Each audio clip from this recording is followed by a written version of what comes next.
சொல்லுங்கள். அப்படி தூக்கிட்டிங்கன்னா மகிமையான வாழ்க்கை,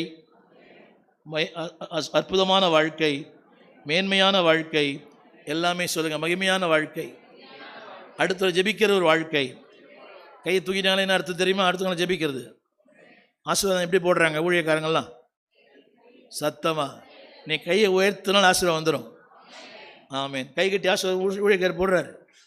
ஐயா, அது கத்தோலிக்க சபையாக இருந்தாலும் அது பாரம்பரிய சபையாக இருந்தானே சொல்கிறாரு. அப்படி சிலுவெல்லாம் போடுற, நம்ம சிலுவை போகிறதில்ல, அந்த கரங்களை உயர்த்துருவோம். நீ கையை உயர்த்தினா ஆசீர்வாதம் தான். அந்த அம்மா பார்த்து உயர்த்துங்க. நீ அந்த அவங்கள பார்த்து உயர்த்து. ஆமீன். வீட்டில் போனவொன்னு இப்படி சொல்லுங்கள். ஆல்பர்ட் ஐயா வரும்போதே இவ்வளோ கை தூக்கின்னு வருவார். ஆல்பர்ட் ஐயா இவ்வளோ வரும்போதே கை உயர்த்தினா வருவார். அது எங்கே வந்தாலும் கையை உயர்த்தினால் ஆசீர்வாதம் தான். சொல்லுங்கள். கையை உயர்த்தினால் ஆசீர்வாதம் தான். நீ கை தூக்கி நாங்கள் பார்த்துட்டே சொல்லுங்கள். சட்டை கசங்கிருமா? கேளோட கை தூக்கி கிடப்பாது. கரங்களை உயர்த்தி சொல்லுங்கள். மகிமையான வாழ்க்கை, அற்புதமான வாழ்க்கை. ஏசாயா 24:14 வாசித்து முடிப்போம்.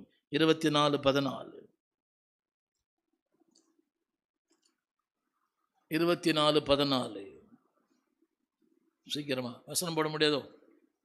ரைட். சொல்லுங்க. கரங்களை ஊத்துட்டீங்கன்னா சொல்லுங்க. சத்தமிட்டு கம்பீரிப்பீர்கள், அவருடைய மகத்துவத்தை நிமித்தம் ஆர்ப்பரிப்பீர்கள். கரங்களை ஊத்துட்டு என்ன வந்துடும்? கம்பீரம் வந்துடும், ஆர்ப்பரிப்பு வந்துடும். கரங்களை உயர்த்தி ஒன்ஸ் அகைன். யோபு 22.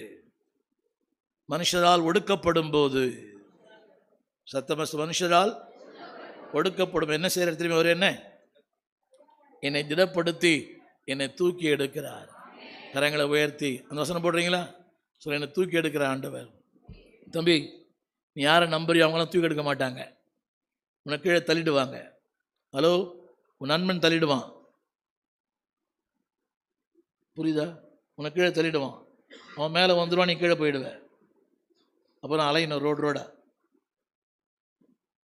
புரிஞ்சா? சரி.